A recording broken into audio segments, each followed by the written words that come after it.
welcome everyone back to the Franchise Growth Show, the go-to for founders, investors, and future owners who want to build a business that is worth buying. Having some experience within the lawn care space, I know most people think that lawn care means mowing grass, but Lawn Doctor turned fertilization, pest control, and proprietary tech into an 83% gross margin machine scaling to north of 650 territories. So today, I'm super excited to be sitting down with Eric Martin, the strategist behind Lawn Doctor's explosive growth. First and foremost, Eric, thank you for being on with us and our audience. We sincerely appreciate you, sir. Joe, my pleasure. It's great to be here with you. Thank you for inviting me. 100%. If we could kind of help our audience understand what helped grow Lawn Doctor into the dominant name in home services. What's that big lever that moved the needle the most? Well, I appreciate the introduction. I wouldn't say I'm the strategist behind Lawn Doctor. Lawn Doctor predates you and me by quite a few years. As you know, Lawn Doctor really got its start back in the late 1960s. Okay, so been franchising this model now for almost 60 years. It's crazy to think how much we've grown and evolved in that time, and just the legacy and the multi-generational owners that have been a part of this, the families and the lives that have been changed over decades with business ownership through Lawn Doctor. So very humbling, I'll start with that. But when I look back on the history and the legacy, one thing we all know is you can't buy history, you can't buy domain authority or reviews or preference or customer awareness. We've got that going for us and have for quite some time, but things have changed quite a bit in the last 5 years, 10 years, 15 years. Heck, anymore, every few months things seem to change with technology that we know. But Lawn Doctor is a mainstay blue chip brand, and we specialize in lawn treatment and conditioning at Lawn Doctor. And you have a landscaping background, you've owned and sold and understand the game. This is not a mowing company, we're not a landscaper, it's a treatment and conditioning firm. So when you think about things like weed control and fertilization and tree and shrub care, power seeding, overseeding, aeration, general pest control, mosquito, tick, and flea control. Anything for the health and beauty of a property is what we specialize in. I refer to it as a lawn spa. Some people think lawn care is mowing grass, which there's a place for that, but that's a different service and a different model than a high repeat membership. We see a customer about every 6 to 7 weeks or so in a model like this. So a vehicle and a crew member are going out and doing applications, but when you step back and think about it, you can do a lot of customers and generate a lot of revenue with one crew because you're not seeing someone every week at a low margin. So building more mass and more scale, more quickly and aggressively, allowing an owner to really work on a business that's science-based. It's proven. Not everybody can do. Most people, frankly, don't want to do their own lawn treatments because there's products involved and materials and equipment and timing, and you want to get great results. It's about the same amount of money to outsource it and have a company doing it versus trying to figure it all out, educate, buy all the stuff you need and try to do it and probably not have the same results. So that's a big reason we've been successful is people don't want to do it, don't know how to do it, but they want their lawn to look like their neighbor's lawns look really nice. And you're not going to get that unless you're treating it on a consistent basis using a professional company. So home services are where it's at. I think as you know, it's a huge industry. We can talk about it, but when you find a good model like Lawn Doctor that's available in your market and start to learn about who the owner of a business like this is and what the services are and the repeatability and the stickiness of the customer and the revenue potential and retention of revenue long-term for customers that you might have paid for in your first year but keep for years and years and years, it makes it a really intriguing business model. But too many people, as I've learned, and I'm sure you would agree, get caught up in the widget too early and not in the economics and the model and the owner of the role. You got to look at a franchise differently than what do they do and do I like that service? You got to appreciate it and feel good about it, but what are the levers to drive business? And that's really what we focus on here. I love that. And I love the fact that you broke down your core service mix for everybody, that it's really heavy on not the mow and blow as the terminology goes within the industry, but more of the upkeep and the ability for it to visually look the best that it can and look. And grass is something that does require some effort and energy and certainly chemicals to be able to provide that color that they want, to be able to get the roots to really take. So I love that you broke all of that down. The margins you mentioned already are fantastic in this particular thing. I think 83% or something like that was what I saw. What within that mix are the operational levers that help drive that such high margin? Sure. And when you start to get into a process like this and get deeper, you start to get FDDs and start looking at financials and investments and KPIs and data. The margin that we publicly share at 83% is material cost only, but there's a labor component, and obviously there's royalties involved when you're a franchise owner. So when you start to break it down and look at the true gross margin, most of our franchise owners tend to hover in that 60 to 65% range, right? Still fantastic. Material costs, we have buy groups, and we work with big companies that give us massive discounts because we have scale and distribution around the country. We have a really good recruiting process, onboarding process, identification process. We have good employees that aspire to work with Lawn Doctor and elevate and grow with us as the businesses grow, but you're able to keep those costs lower and variable because we've been more focused over the years on more commission-based and having technicians selling and being involved in upselling and upgrading to help grow their income potential, but let them control that. So we're able to have a model to keep the fixed costs down. And obviously, as a higher gross margin business, we all know it allows you to be a little more creative on your fixed expenses and how you market and various other things that you might need, additional equipment or vehicles to continue to scale. It allows you to be able to do that. So it's a higher margin. And most home service businesses, as you know, Joe, are. And people like home services because it's a $600 billion space. It's a do-it-for-me society. And really and truly, people want to get into business, and not everyone can afford $1 million plus investment bricks and mortar build out. These are lower startup costs. They require a bit of a heavier local lift, as we know. You got to become that community ambassador and build a team and build continuity and referral sources. But you can get going a little less expensively in a service model because it's vehicle based, it's route based. We're going to customers. This isn't a transaction in a store and a fulfillment. That's what people like about this, is you can build scale predictably and have a real high margin because you're not having the costs associated with the traditional franchise that people think of a food or retail business. So very attractive to a higher level investor today due to the fact that home services are exploding for all the reasons I talked about. So people want to kind of look at that a little closer. That may traditionally years ago may have said, home services, that's kind of cute. But I'm going to look at a big box brick and mortar. Today, even sophisticated investors go, hold on a second, home services, I kind of like what I'm seeing here and the potential. And we have a really good model, obviously, within that particular category. Absolutely. The recurring base of it, the strong margins are two very big levers of a potential investor, but there's several things to that. Scalability as well, the ability to potentially have more than one territory. If you're a larger level investor, that's always a possibility within the fact that your model is so scalable and transferable. And I know you got some proprietary systems as well. Turf tamer, am I phrasing it correctly? Yes.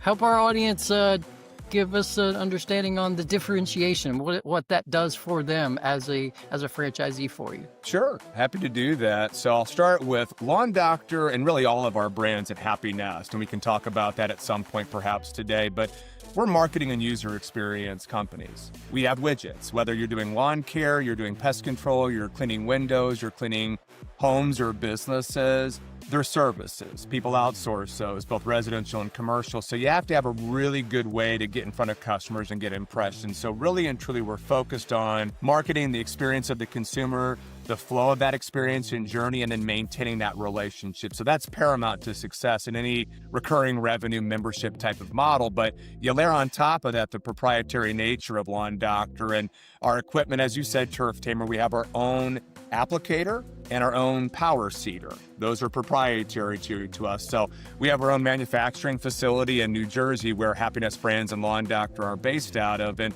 our manufacturing plant pushes out a lot of equipment every year. We use ground meter technology for our Turf Tamer applicator. And in layman's terms, to keep it simple, it takes user error out of the equation. As you probably know, if you hire a technician and they're pushing something and spraying, you can have missed spots. You cannot get the results. The Turf Tamer does the work for the tech. It's a ride-on machine. It's a joystick, hydraulic machine. It's kind of fun to operate actually for our technicians, but it does the servicing. So it's calibrated and a pattern of product comes out in an even way when those wheels turn. So you can't over-fertilize, you can't under-fertilize, you're not wasting money on additional product, you're not shortchanging your customer.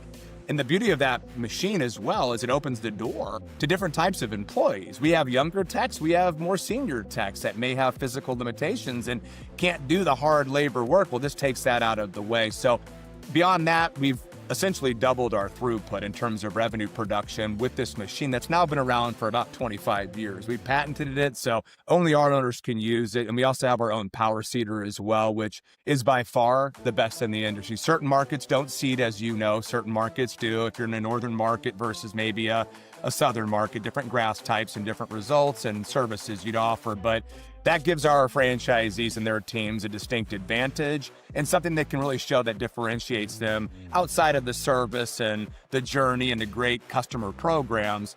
We get good results because we have the best equipment in the industry that no one else has. That's amazing. The fact that you've had it for 25 years means that you perfected it pretty much at this point. So it's literally copy paste for a new franchisee coming in who doesn't even necessarily have to have experience. It's going to be an exceptionally quick learning model. So that's amazing. Obviously, north of 650 territories you guys have, which is phenomenal and fantastic and humongous. But I'm sure within that, there are top performers. There is in every model. So what type of operator thrives within your model? I love that question, Joe, because there's 4,000 franchise concepts in the U.S., right? And conventional wisdom and talking heads will say, if you research franchising, north of 80% of all franchises will never get past 100 locations. It's very hard to grow and scale and build a distribution network around the country. And we've been able to successfully do that and still have several hundred available markets that new franchisees can possibly take a look at. So there is available territory, and we have some legacy owners that have built massive businesses that are going to at some point be looking to sell. We have a couple that are under contract right now, 7-figure sales businesses in territories that have been built and are being transitioned to someone else as the original owners are retiring out of it. So that's the beauty of business ownership. That's the goal for any of us, is to build a business, have a nice recurring income stream, use that to enjoy our lives and benefit our families, but also on the back end of that, an asset you can monetize. And when it's time to move on to something different or retire, be able to sell that cash flow, that customer base, the equipment, the territory, the goodwill you have. You're buying cash flow as a buyer in these. So these are attractive pickups for people, certainly when they do go to market. But going back to the root of your question, what separates the good from the great, the average from the okay? Models are models. They're built for success. We've shown that to work, but it's what you put into it. So when I think of successful franchise owners here at Lawn Doctor, really within Happiness Brands, it's not about a background or a skill or an attribute per se. It's a mentality. I think top performing owners come into a franchise, they have a growth mindset. They're not thinking about keeping it small or managing a smaller business. They build an empire. They want to create something that's meaningful and valuable in their community. I see successful owners having what I call an abundance mentality versus a scarcity mentality. In other words, it's good to have neighbors. It's good to have other franchise owners around you to learn from and benefit from. They have more experience than you may have. You can learn from them as well and have synergies created with neighbors in your market and work well with other franchise owners. I think owners bring a consultative approach. This isn't a hard sales business, but you do have to sell in anything you get into. You got to talk to customers and build relationships with referral sources. You got to have energy, gas in the tank to get out and hustle and build and create and develop synergies, whether it's with your B&I groups or chamber, or you're getting involved with property managers or HOA directors and looking to create some bigger programs. You got to put yourself out there and get out of that kind of comfort zone, if you will, that some people kind of stay within. And I would say, finally, owners that are successful, they're positive people. They're happy. They love being business owners. They love creating opportunities for themselves, for customers, for their employees. They want to be an employer. They want to build a team, because you and I both know you can't scale something when it's just you. You got to want to be an employer and help people benefit from being a part of what you're growing and give them opportunities to level up. So again, going back to the mentality, when you think about people, business and franchising, it's built to allow just about anyone that has the resources, the drive, the desire, and the mentality laid out to do well if they execute, follow the system, and are coachable and willing to learn from others and from us at the corporate level. The last thing I will say is you have to have a level of patience as well. When people come into business, it's not, I left my W-2, now I'm moving into being an entrepreneur. I expect I'm going to replace everything I had here in just a few short months, and we'll be back to good, but it'll be on my own terms, and I'm free to do that. Now, that's not reality in business ownership. You have to be willing to take a few steps back early to eventually take several steps forward. And what do I mean by that? you got to have a way to live your life for a period of time. And I never like to put time to it, but I would say for anybody, a year to a year and a half, you got to be prepared to put money into it, build that base, get to operationally break even, and at that stage, get more creative and start to expand that reach, get more dense, add services, continue to grow.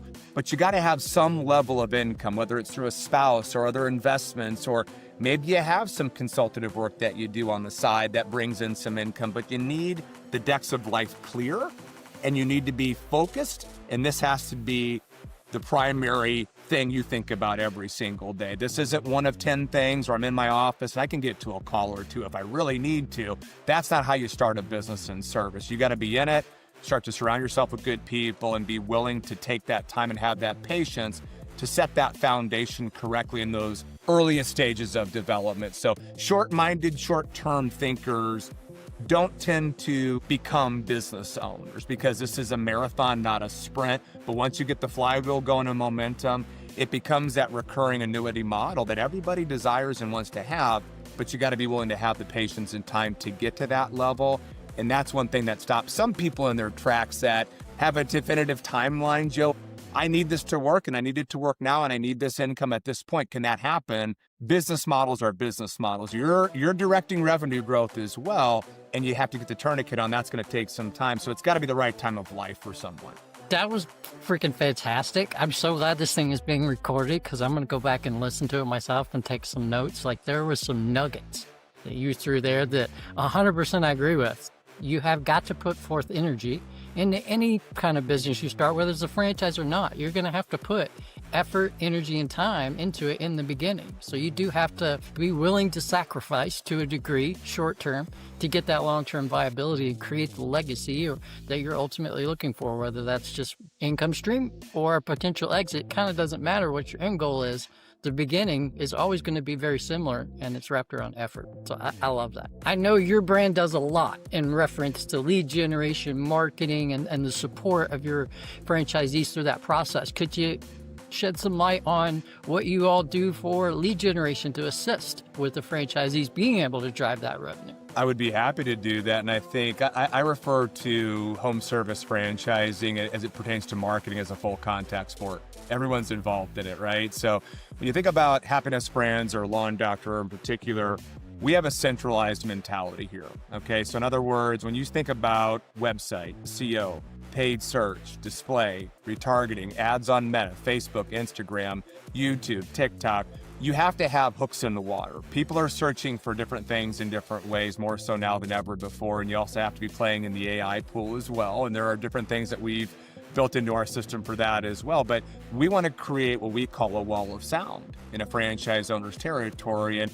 have a really strong digital presence. We have a direct mail program we run into zip codes as well. And this is all funneled into certain windows and times of year when people are buying and inquiring services like ours. So you have to have some science behind the how and the when and who you're targeting, certain types of rooftops, disposable income, but you also want to create efficient routes. You don't want to get too wide too quick as a franchise owner, because that can lend itself toward lack of profitability. So density and efficiency, how we target, how we market. We use a rifle approach, not the shotgun approach where we're blasting an entire territory with ads. So that's one side of it. That's cared for. It's managed. We report on it. We have a BI tool we use that shows every franchise owner in real time. Here's your budget. Here's your CPL. Here are the impressions, the click-through. Here are some tweaks we can make that we think can make it more efficient, but you have to have some time, obviously, to figure those things out. But that's running behind the scenes, and owners know that and see that. And that drives a lot of traffic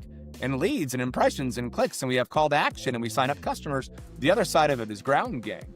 And I think that's where a lot of franchisors, I have learned, tend to not go as deep, because that's energy by the owner. That's a giver's gain. That's Lyft. That's home shows. That's farmers markets. That's having your crews get out lawn signs in areas that corporate is target marketing, and canvassing areas with door hangers. It's getting involved in a BNI group and networking with some realtors that you can create some alliances with, other small businesses. As I mentioned earlier, HOAs and property managers, we've gotten bigger and bigger into larger commercial accounts as well, municipalities. So that energy and that juice needs to be brought by the local ambassador. You are the face of a business, and there's things that can be cared for and managed. There are things that cannot be. So when you look at a franchise and you start to understand their economics and their business model and what they do, what you do. The roles are very clearly defined as a franchise owner and corporate in terms of how marketing is done. But we want to create that wall of sound, and we've learned the mix of ground game with an owner who's good at that and trained to do that, knows where to target and when. Combined with our centralized media, you get that lift and create that wall of sound, and customers start to say to themselves after a period of time, where did this company come from? I'm seeing them everywhere. I drop my kid off at school, I see a sign. I come home, there's a piece in the mail. 2 days later, there's an ad that pops up. A week later, I see another ad pop up. I saw the van driving through my area. I saw them at a home show. We got to create those impressions to build that presence, and that's where you really get that momentum established. It's not just sitting back and waiting under the proverbial lead tree. Every owner gets their leads and sales every year from corporate, but they have to focus on what they can control, which is driving locally, and we put a big emphasis on that during the due diligence process to make sure that they're capable of doing that well. I love that. Old school grassroots marketing is still the most effective manner, especially in this particular industry, to drive lead flow, lead generation, and ultimately conversion as well.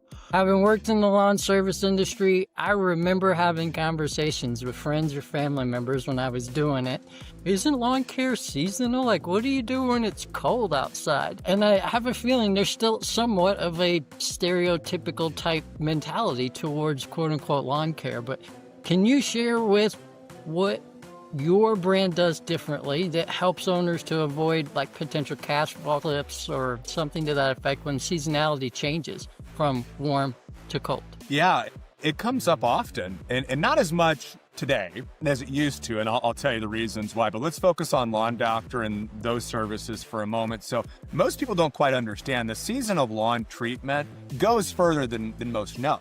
Even in northern markets, I live in Nebraska. Okay, we have a lot of owners in the Midwest in areas where there's snow and cold. We generally, when you look at fall services, there's spring, there's summer, there's fall, there's all these transitions and different things you offer, but we generate a lot of revenue in September, October, and in November in power seeding, grub control, core aeration. These are big services that not all lawn treatment or lawn companies in general offer or know how to, but that carries us further. Some folks think, well, what do I do when I kind of start to wrap up in August, September? Well, no, that's going to keep going for a while, obviously. Now, more recently, I'm not even sure if you're fully aware of this, we have, over the last several years, been piloting, re-engineering, reiterating, developing. We've now gotten to a stage where we have many of our franchise owners involved in holiday lighting services. So we built that at Happiness, thank you, in-house. So we didn't go out and acquire it like we have for other brands that we have at Happiness. We built it. So different marketing tools, systems, acquisition process. Now you can market to your base of your business, but you're going to get customers that come in just for that as well. That can be transitioned into Lawn Doctor, other services as well. So it gives owners today an opportunity for two big things: predictable year-round revenue and an employee they can keep long-term, and employees that want to grow with them and level up with them. And that probably, outside of the cash flow issues that can be associated with hyper-seasonal models, it's keeping employees because you're spending money to get them and train them and onboard them and get them ready and doing a good job. And you don't want to say, hey, we got to furlough you for a while, let you go. Can you come back in March, April? It'll be great. That has happened historically. We have a bring back program and it's worked really well for a lot of our owners. But by now introducing holiday lighting services, commercial grade, mind you, this is a unique model. We're not just going into your garage and grabbing your lights from Home Depot and trying to throw them up. We're ordering them, custom fitting them, maintaining them, taking them down, storing them for you, and we're coming back next year and the year after that and the year after that to reinstall those at a fraction of the time and a much higher margin because the material cost has already been covered in year one. So when owners start to understand the model and predictable cash flow year-round, keeping employees, it's a really nice service to bring in. And you already have the infrastructure, the crews, the vehicles, the ability to do it without really changing much that you're doing from your core services. So owners have that kind of option as they look at things and kind of figure out what they want to do and kind of businesses they want to run. But what I will say is this, and I'll turn it back to you. People want to build big businesses. Those are the types of people we want to work with anyway. That, as I said, is our avatar, that empire mindset. And if you want to get to that 7-figure sales type of business as soon as you can, it's harder to do that when you have those ebbs and flows and those breaks because you're starting, you're stopping, you're restarting it. And every year you're adding customers and retaining customers. We have a very high retention rate. So you never start off a year with zero. You're retaining 85 to 90% of last year's base. So you know what you're coming into, but it's those gaps that can make it hard, especially in the first couple, 2-3 years, until you get to a lot of customers that are retained and you got that cash flow. Having this sliding opportunity really gives a new franchise owner a much faster path and pace toward that 7 figures, because you have that 3 or 4 months of revenue that you didn't before. So again, those are the types of people we want to work with, and they go, that seems like a lot. It's a lawn and holiday and these. Yeah, if you want to build a big business and maintain employees and create what you're aspiring to create, this is an avenue and path to be able to do that much sooner. I'm giving you a virtual high five right now, because quite literally holiday lighting was something that I was in the process of implementing with the landscape company pre-sale. So I applaud you for doing that, because to your point, I think it closes the gap of seasonality, especially in kind of Midwestern or northern areas where that weather may hit a little earlier than Texas or somewhere else in the southern area. So fantastic option that you then leverage there. That's awesome. It's Happy Nest a few times. Obviously, Lawn Doctor is underneath that umbrella, but there's many other layers to it. I would love if you could share a little bit higher and more totality, if you will, of Happy Nest brands. Sure. Thank you for the opportunity. We love recurring revenue membership models. We love lower investment or fixed expense, repeatable services that are at a higher margin. We like a sticky customer, and we like uniqueness in our mousetrap. We almost like businesses that we have like almost a Disney-like feel to them with mascots and the branding that we do. When I joined Lawn Doctor about 9 years ago, as of this recording, it was just Lawn Doctor. And Scott Frith, our chairman, and our leadership team, as a part of my process coming on board, I had some experience with acquisitions and working with multiple brands, was we want to create a platform. And at the point in time, we didn't even know what that was going to be called. Well, of course, it became Happy Nest Brands. Where are we happiest? In our domicile, our home. And we thought about all these different words and what do we call this? And it became Happy Nest. It just fused together. Then from there, it was, what's our first acquisition going to look like here? And that took place back in 2018 with our first brand, Mosquito Hunters. Okay, so it's now become Pest Hunters. We've evolved into full pest control, not just mosquito control. So that brand over the last several years has gone through an evolution, and we brought on some incredible pest control leaders that are now working with our owners so we can do more and grow more revenues. Pest Hunters is our first acquisition, and now about 160 locations around the country. From there, we acquired Eco Maids, which is a organic all-green cleaning service, residential and commercial, recurring revenue business, a little more of a staffing business, as I'm sure you can appreciate, versus maybe a pest control or lawn care type of business. So it attracts a different type of owner and avatar that really wants to build a larger team and staff. This is one that may want to have a bit of a smaller, manageable staff. And then from there, we acquired a brand in Canada called Elite Window Cleaning. And Elite Window Cleaning, of course, does window cleaning. It does pressure washing, house washing, gutter cleaning, a lot of great services, exterior beautification. We love the model. For years, we had been looking for a window cleaning concept that we felt would meld well into Happy Nest. And we met a gentleman named Chris Stonas, who's the CEO of Elite Window Cleaning in Kingston, Canada. And Chris said, I want to grow my brand and my services in the U.S. as well. That alignment happened, and we decided as a company we wanted to change the name and brand it differently in the U.S. underneath Sparkle Squad.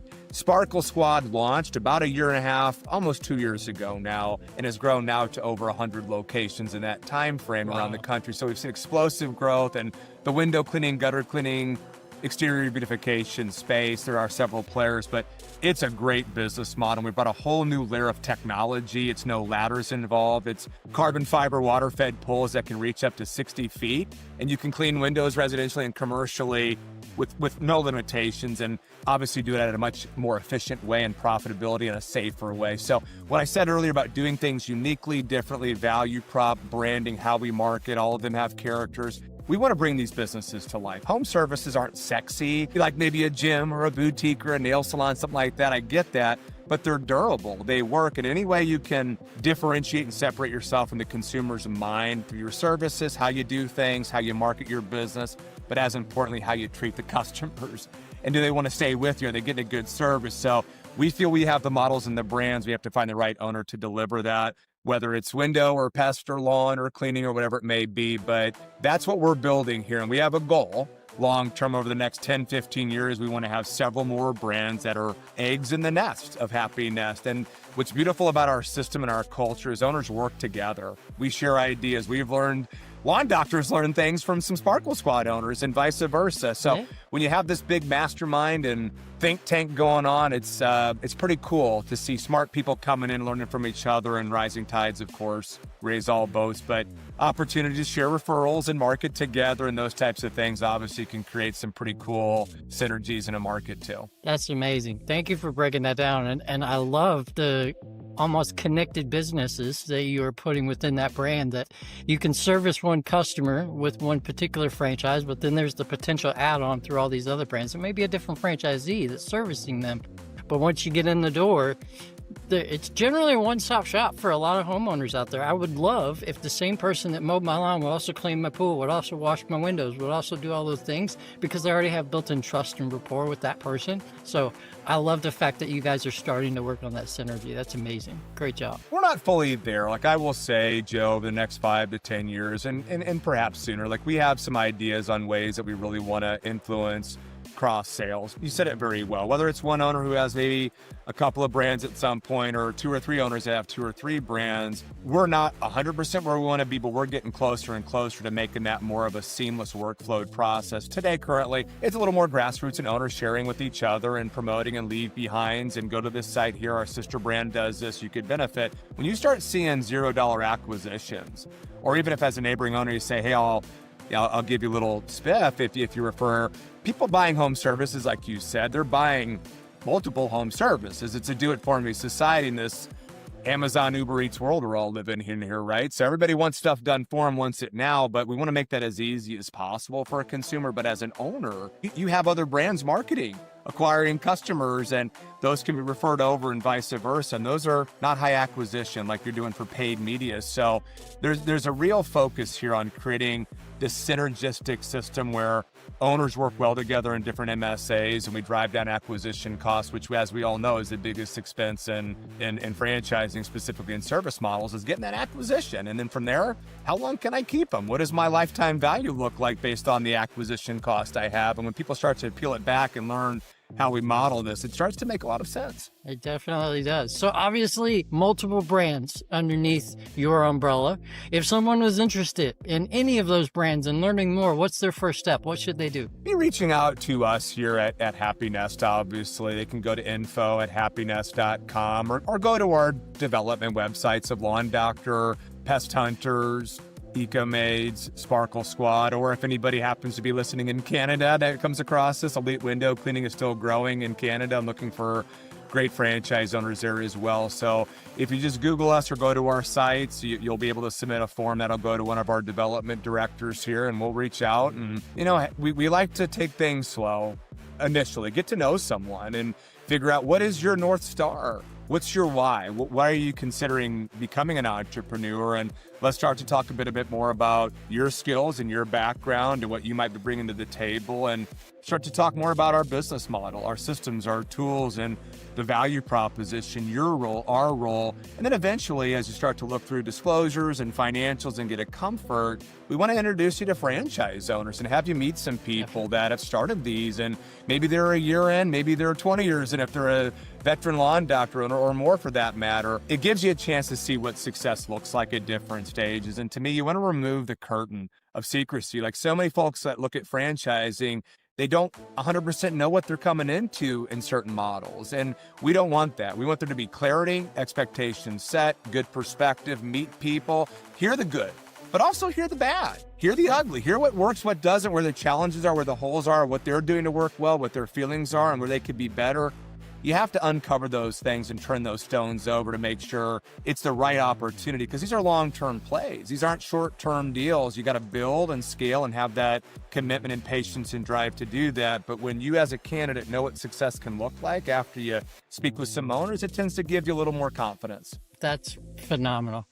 Eric, this has been a masterclass, dude. This has been amazing from a lawn care understanding perspective, but more importantly, your entirety of your brand and all the different models that fall within it.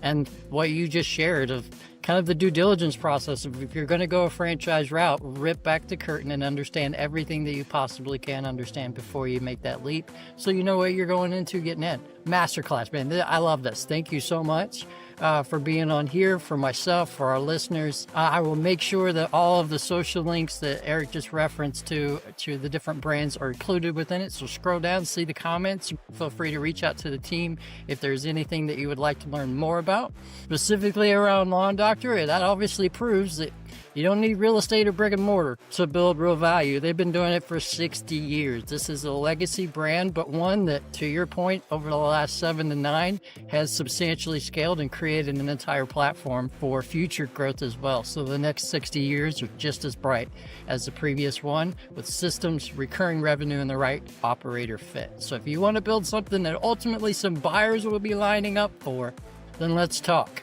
Reach out to myself or Eric's team and let's get your conversation started and make sure that you're the right fit for them and they're the right fit for you. So let's go out there and build strategically. Thank you, everyone. Have a fantastic rest of your afternoon. Bye, everybody.